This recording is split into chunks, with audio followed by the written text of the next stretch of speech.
In the morning, the most exciting part is when the tractor starts easy. Because you've seen my tractor, it's not the newest.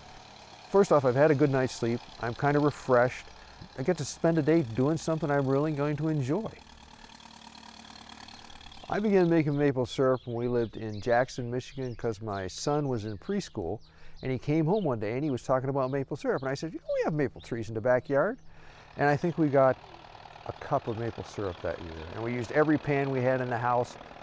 Well, next year, I'll be 70 and it'll be the 40th year we've made syrup back in the woods.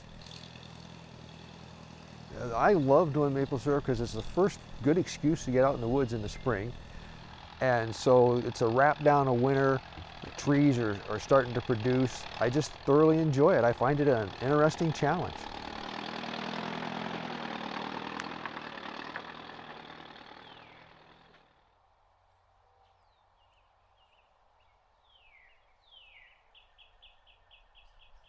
And our maple trees tend to be nice and big, which makes it easier to do syrup. I mean, I walk back there and I look at, we have a bunch of trees that are 30 inches or bigger, and it's grown for 100 years or more, yet it's so vulnerable. And to me, it's just a thing of beauty. But the only living part of a tree is right under the bark. There's about a 1/4 inch thick, called a Cambrian layer. And when in the spring, the maple tree is one of the few trees that has as much sap go up it as it does. The sap is the lifeblood of the tree. And so in the spring, it goes up and it has high amount of sugar to get the tree kick-started. For the sap to start flowing, it needs to be in the 20s at night and above 40 during the day. And so when that does, the sap will flow. If it stays and it freezes for a couple nights in a row and it stays below freezing, the sap stops. Freeze at night, warm enough during the day cycle will happen for maybe 3 or 4 weeks in a row. I started tapping mid-February because the earlier runs of syrup are sweeter. They have more higher sugar content, and so you theoretically get a better, clearer, lighter syrup. Since you want to get into the Cambrian layer, because that's where the sap is, you drill a hole starting on the outside of the tree, probably 1.5 inches deep, and you don't want to drill too big a hole because you're actually wounding the tree. And so I drill a hole that is 7/16 of an inch around, and then they have what they call a spile, which is a metal piece, and you can see them, and you drive that into the tree, and then the sap coming up around it eventually runs out the spile, and that's what you hang your bucket on.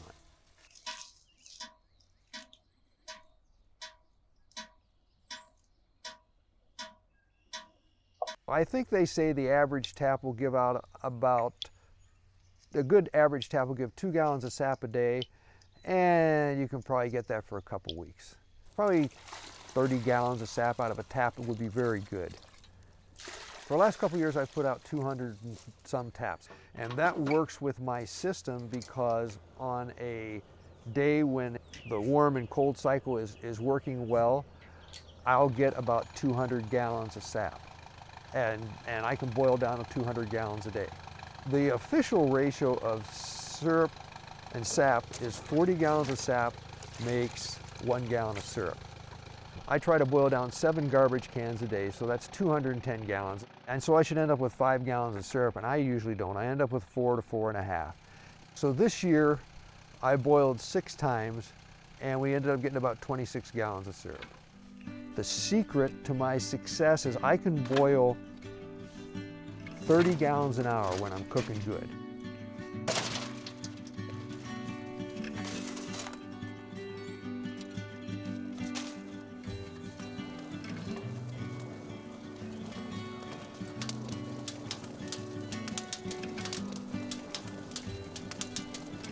I start out, I put just a little bit of syrup in a flat pan, because the flat pans are 6 inches tall, the finishing pan is 12 inches tall, and that's important because to keep a boil in the flat pan, I siphon from the finishing pan into the flat pan. I have soft copper tubing, 3/8 of an inch around. I've found that one siphon will not quite keep up, and 2 will go faster than the pan can boil. So during the course of the day, I'll try to get about 3 to 4 inches of sap in the long boiling pan, and then I'll keep the finishing pan completely full all the time, and that just slowly introduces sap into the boiling pan, and it lets me keep my boil going all day long.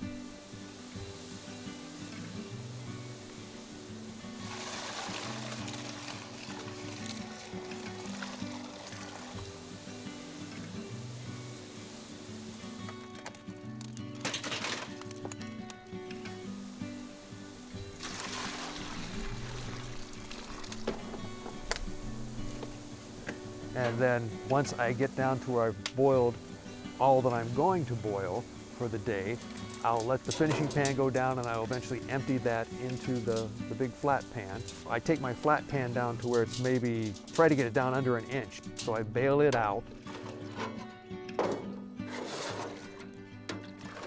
And then I tip it, and I put that into the small finishing pan. And then I slide that on top of the fire, and I finish off in a finishing pan. So the toughest thing about making syrup is the last half an hour to 45 minutes, because you can take it past syrup. If you take it off too soon, it tastes like maple syrup, but if you taste real maple syrup, it's not as thick as it should be. To control it, to get it right to the exact right point, I mean, I'm checking the hygrometer every minute or every couple of minutes just because I want to get it right to that point. Now, when I take it off, I wait till it's on the hygrometer, it's 2 notches before it's going to be syrup. What I've found is that that's just about right, and if you take it too long and it gets scorched, you ruin the batch. I figure 9 to 10 hours a day I can get my boil done. And it's a challenge. And you know, I know that at the end of the day, if everything goes right, I'm going to walk up with 4 or 5 gallons of syrup.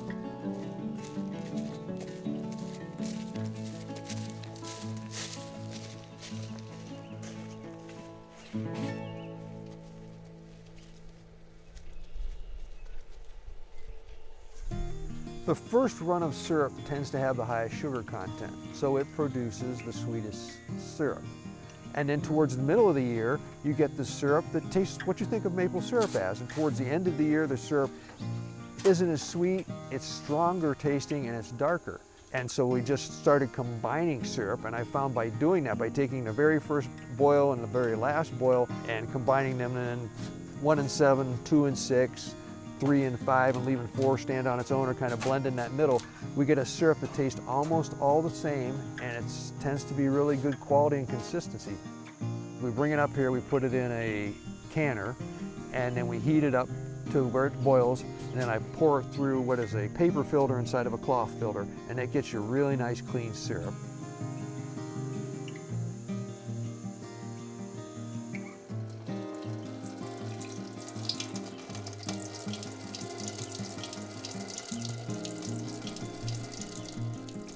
And then we heat it up again, and then we pour it into canning jars. If I got 26 gallons, and I put about 6 gallons of it into little 8-ounce jars, and then I put the rest of it into quarts. The process isn't extremely technical. It just takes attention to detail to be careful. I just enjoy doing it so much. I enjoy the solitude, and I get to do it at my own pace, by myself, how I want to do it, and I just look forward to a day back in the woods.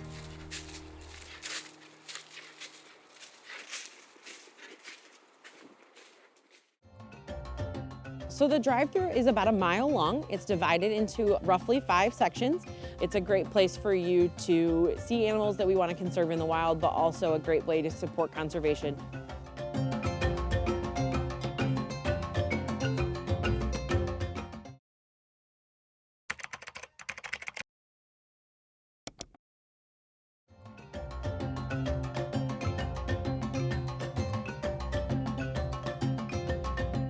We are located in Port Clinton, Ohio, which is about halfway between Toledo and Cleveland, right along the water. It's a fun place for nature, outdoors, fun activities outside, and just a little relaxation from the city life or your country life if you like.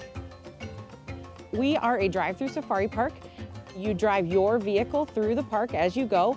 You feed the animals while you're out there as well. It's kind of a self-guided safari. It's a little over a mile long. We've got animals from all over the world out there, from North America, South America, Europe, Africa, Asia, you name it, all over the world out in our drive-thru. And the animals come right to your car windows. So when you're out there feeding the animals, you really get to see them up close and personal, and you get to make memories with your family out there while you're feeding them, which is my favorite part, because you're just laughing. Most people are laughing the whole time. There's a few scaredy cats, but for the most part, it's a fun family experience. So the drive-thru is about 1 mile long. It's divided into roughly 5 sections. We rotate the animals a little bit around based on who gets along with who, as well as to give them some enrichment and to change up their day so they're not always in the same space. And the animals that are in the first couple sections are what I like to consider our easy feeders. Those are our alpaca and our cows. They're super gentle with guests. They love to feed. Then in our next section, we have our bison, elk, and deer, which get a little more exciting. They're a little more excited to take your food. They like to steal cups occasionally, and you get a good laugh out of them. He's pacing you. Wait, let me get this. He's pacing you. This is so cute. Look at that. Oh, his ears are pinned back. There we go. I have no more food. And then our last section is a mix of some of our more exotic African species. So we have East African mountain bongo out there. We have zebra, giraffe. We have a few different species in that last section of the park that is more of the exotic animal feel. As you go through, it's kind of a winding road. You can't really see always where you're going up ahead, so that there's a little mystery about where are the animals. The animals have free choice in the drive-thru, so they can be anywhere throughout their sections at any point in the day. Kind of every time is a little bit different who you're gonna see first or second, or who wants to come feed. They have opportunities to hide from the guests or come up to cars, either one. In the summertime, when the full park is in operation, we have over 900 animals in the park. It's about 45 to 50 species, depending on the season. Bison are probably #2 favorite. Giraffe is always everyone's #1. That's why people come here in the summer. But bison are pretty cool. They're here as well. We've got over 20 bison for people to feed and see in the drive-thru. Animals can eat all of the same food. There's a couple different options. Each guest gets 1 free animal cup with their car purchase, so each vehicle gets a complimentary cup on us. And then additional animal food is for purchase here. You can buy as much or as little as you like. It's really a make-it-your-own experience. If you really like feeding the animals, you can go through all day. We offer a couple different kinds of produce throughout the season. Depending on the day, we use the produce as sort of like an extra enrichment. It allows us to help give the animals something exciting and new, but they also balance their diet out. You will find that as you go through, some of the animals have their favorites and what they like more than others. For example, our giraffe do not like the regular grain. They're picky, and they get to be picky because they're so cool. They prefer the produce and the lettuce. We also sell browse, which is a type of willow tree that we cultivate specifically for the giraffe, and that's their favorite. So you kind of figure out who likes what. I think it did something. Did it just wink? Oh my God. African Safari is an education and conservation place for the family. Each visitor is given a park map when they visit the park. It has an animal identification checklist in there for you to see every animal that you're going to come across today, and animals that may be out at a different point in the summer. They're all included. Oh, look at this little guy. We have a QR code for a very interactive experience, so you actually can scan that QR code and follow along on our website with lots of other information about the animals. Additionally, while you're out in the drive-thru, you can always talk to our ranger staff. We have rangers out there that know these animals very well, and they love to talk to guests about what each animal is, what kind of animal they are, their names, things like that. We like to make sure that guests are understanding and learning as they go. Our park does a lot of different things in the way of conserving animals and plants locally and in the wild. Part of the guest admission ticket does go towards our conservation efforts. Additionally, all of our gift shop and food service locations have roundup and go to our conservation fund. It's a great place for you to see animals that we want to conserve in the wild, but also a great way to support conservation. Throughout the year, we also do conservation-themed events here. One in particular is our World Giraffe Day events. We do conservation messaging all day and do extra special giraffe things on June 21st. It's the longest day of the year for the tallest animal. And on World Giraffe Day, we fundraise for giraffe, but we also do special keeper talks and education messaging for the giraffe so that people learn about what's happening to them in the wild, but also what's happening to their counterparts in the wild. He's coming right for us. He's looking right at you. My favorite part about working at African Safari is the guest interaction with the animals. When you go to a normal zoo, you are far away from the animals. They are for you to look at only. You don't get to touch, interact, or have an experience. And those experiences are what connect you to that wildlife. You're never gonna forget when the giraffe licks your fingers. And those are the things that really inspire me to work here. Oh my God.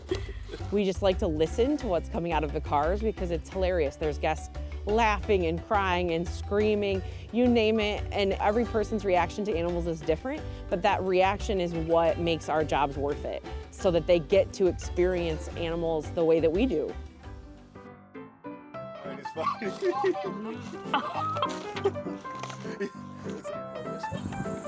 I hungry or not? She's debating it. No? You sure?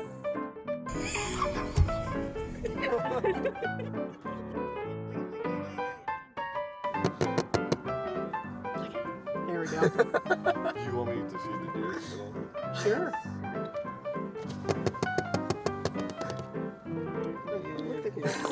Gross. Oh, there's some so funny. Nothing? You're hungry. All right, we gave you the shot. Oh, this is awesome.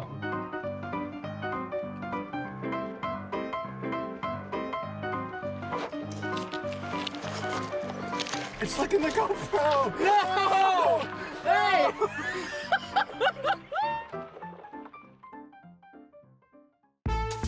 Want to see your favorite local story featured on our show? Head to our website at WBGU.org/Scenic Stops. Find the blue button and let us know where we should go next. When I come out here, that goes away. I can alleviate all that stress. I can alleviate all those worries and those problems and create something beautiful that makes not only me happy, but makes someone else happy.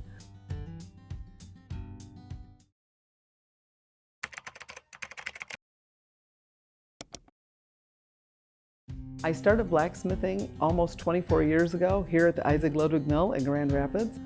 A man offered to teach me. I went to the Apple Butter Festival and stopped by, and I had a full-time job that was extremely stressful, and I worked for the state of Ohio. He said, "You look kind of stressed today," and it's like, "I am." And he said, "Do you want to learn how to blacksmith?" And absolutely. And I didn't know that I would love it. I thought I would just try it, and it might just be a fleeting thing, but it's the biggest part of my life other than my grandkids.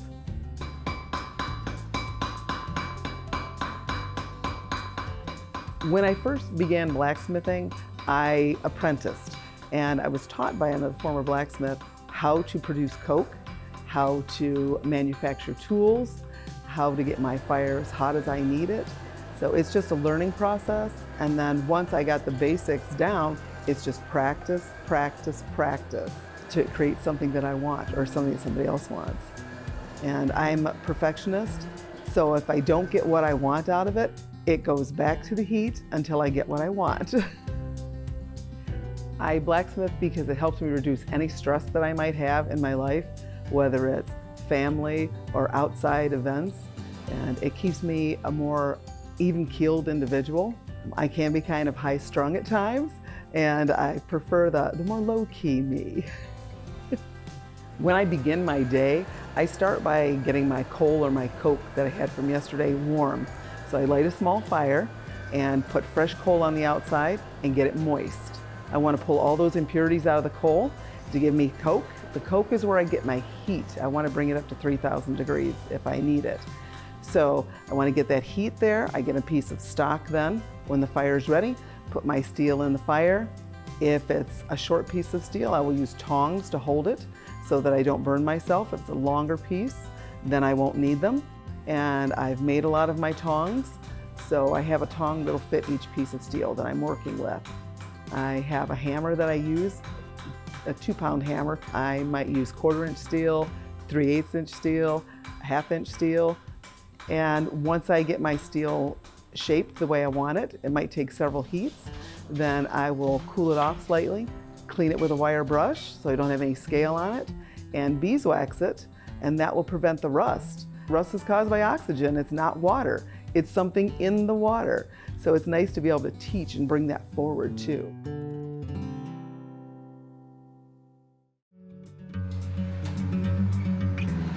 When people come out, you'll see me cranking a handle with my left hand. That's the hand crank. What I'm doing is putting air into the bottom of my fire pot. It increases my heat. I want to work between 1900 and 2100 degrees. So that allows me to get there so I can heat the metal up and produce the items that I've decided to create. The most common orders are generally names right now. I write in script. So I might write somebody's last name or their children's first names, or a saying that a family would just like on their wall. When anybody comes out to visit and sees me, blacksmith, they might also see Molly and Sally. Molly and Sally are two mules that pull the canal boat. So people can actually enjoy that canal experience, ride the boat, take a leisurely tour into the past, and then come back into the future. And they can come into the mill and not only see me, but we have a sawmill. There's a grist mill upstairs, and it's a full experience of what would have happened in a small town in the 1800s. I love working out here at the mill because it's so calming, and there's so many people to interact with, and so many people that I can bring something new to their life, something positive to their life, and I can learn from them, see what makes them tick, and it can go ahead and inspire me to make something new. When I come out here, if I've had a rough day, one of my grandkids has been sick, there's a high stress level, somebody's changed jobs in the family, I try to take that burden on for everyone. When I come out here, that goes away. I can alleviate all that stress. I can alleviate all those worries and those problems and create something beautiful that makes not only me happy, but makes someone else happy. At the end of the day, for me, coming out to the mill and blacksmithing reduces all my stress, it alleviates all my tension. I can go home and be relaxed, play with my grandkids, garden, do whatever I need to do there, and I feel fantastic. And to know that other people have come out and learned something and enjoyed what they saw, that's all I need.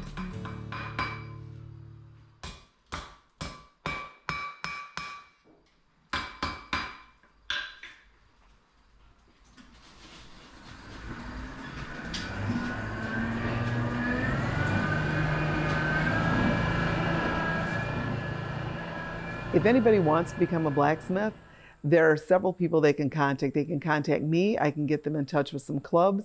I can teach them so that they can carry this trade on. We still need blacksmiths. Even though a lot of people want to go high tech, if we don't have the low tech, we don't have the balance in our world. And we need that balance. And that's what I'm trying to preserve. I love training new people as well, so we don't lose the old arts. If something were to happen in the future and we lose electricity, we lose all the technology that we have, how are we going to get by? This was a wonderful opportunity for me to come out here and learn something new and to be able to bring the past into the future. We have lost so many things in our society going with all this high tech, and what I do is so very low tech and hands-on, and it's so enjoyable for me to be hands-on and to work closely with something instead of to have that barrier because I'm not a real tech person. So it's something that works for me. It won't work for everyone, but for me, it's a blessing. If you missed this week's episode of Scenic Stops and Stories, you can stream the full episode for free anytime at WBGU.org/Scenic Stops.